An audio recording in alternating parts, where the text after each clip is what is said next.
Hello, welcome once again to Lehto's Law. I'm Steve Lehto.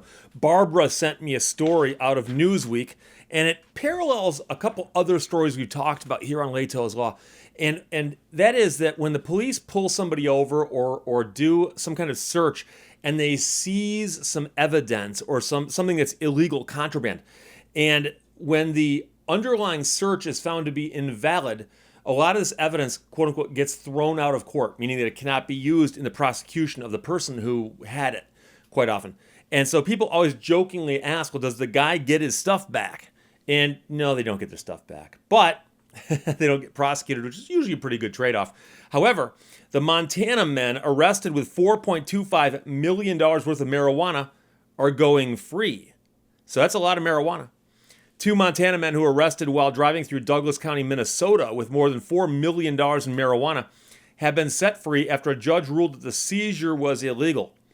Alexander Gordon of Helena, Montana, and Jared DeRoche, 30, of Missoula, Montana, were charged on March 5th in Douglas County District Court with 2 counts of controlled substance crimes in the first degree for possession of more than 900 pounds of marijuana.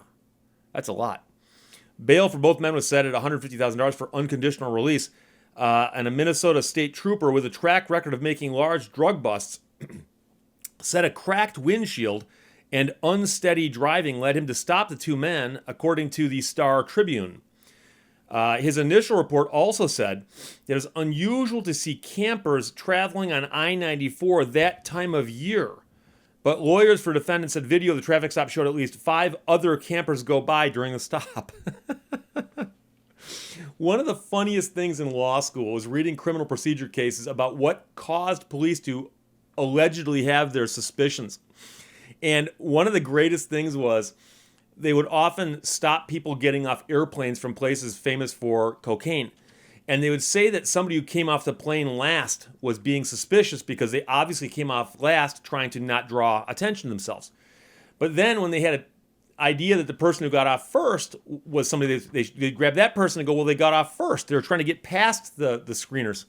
And then, of course, they later claimed that people who got off in the middle were trying to avoid being first or last. And it got to the point where no matter where you got off the plane, they would say, well, you were doing that to avoid suspicion. And it's like, not everyone can be doing things to avoid suspicion because somebody's got to get off first, somebody's got to get off last. And so the idea that, oh my gosh, there's a camper on I-94 in March, that's suspicious. I-94 is one of the highways, interstates, that goes through Michigan and a variety of other states, and it runs east-west generally. So if you were in Michigan, for instance, and you had a camper and you wanted to go out west, you jump on 94 and start driving. And the idea that someone driving a camper in March is suspicious is comical. So, a narcotics detecting dog alerted the trooper to the presence of drugs inside the camper, which was attached to their vehicle, according to the news release issued by Douglas County attorney. A search of their Chevrolet pickup truck and camper revealed then 900 pounds of marijuana, 406 1-gram packages of THC concentrate, 112 glass jars containing THC wax, and over $15,000 in cash. Other than the cash, I'm not really sure what the other stuff is, I'll admit. I mean, I know what the marijuana is, but the THC concentrate, I don't. THC wax? I don't know what that is. According to Myron DeRoche, expected to be paid $30,000 to move the narcotics, which the State Patrol estimated as having a street value of $4.25 million. After watching video of the stop taken by Myron's squad car, St. Paul lawyers representing DeRoche and Gordon, Paul Applebaum and Hillary Barrett Parsons, filed motions to suppress the evidence as a result of an illegal search. I kid you not, Paul Applebaum and I went to law school together.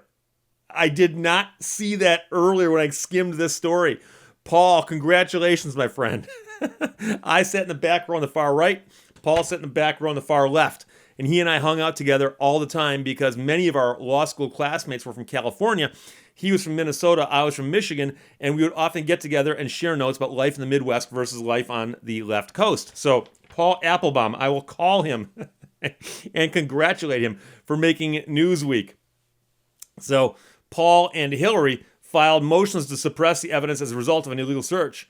Applebaum wrote, the squad video, which essentially records from the same vantage point as Myron's, shows that the pickup never crossed the fog line. It merely touched it once for a fraction of a second and proceeded flawlessly for a substantial distance before Myron pulled it over. On Tuesday, District Judge Timothy Churchwell ruled that the cracked windshield was sufficient cause to stop the vehicle, but he found Myron lacked reasonable grounds to expand the traffic stop into a search of the vehicle. So, they had the right to pull it over for the equipment violation, but not a good reason to inspect the vehicle. Therefore, the drug seizure was unconstitutional and the evidence would be suppressed. So Paul Applebaum is my hero. We went to law school together, and he's in Newsweek magazine, and they spelled his name right. Not that Applebaum is a hard name to spell, but the joke is if they write about you, as long as they get your name right, it's a plus. Paul's a great guy. Good basketball player, too. I know that because occasionally at lunch we'd run over to the park and play basketball. I am horrible at basketball. I'm first to admit it. And Mr. Applebaum was kind enough to invite me to his wedding. And I was actually at Paul's wedding shortly after we graduated. It seems within a year or two. So that was a fun occasion as well. Haven't talked to Paul in a while, but this gives me an excuse to call him or at least shoot him an email. I'll look him up. But again, the Montana men arrested with $4.25 million worth of marijuana can now go free. I thank Barbara for passing the story along to me, and I congratulate Paul Applebaum, a fellow classmate of mine, who's in the news along with Hillary Parsons, apparently co-counsel on that matter. So that's what happens there in Minnesota. Questions or comments, put them below. Otherwise, talk to you later. Bye-bye.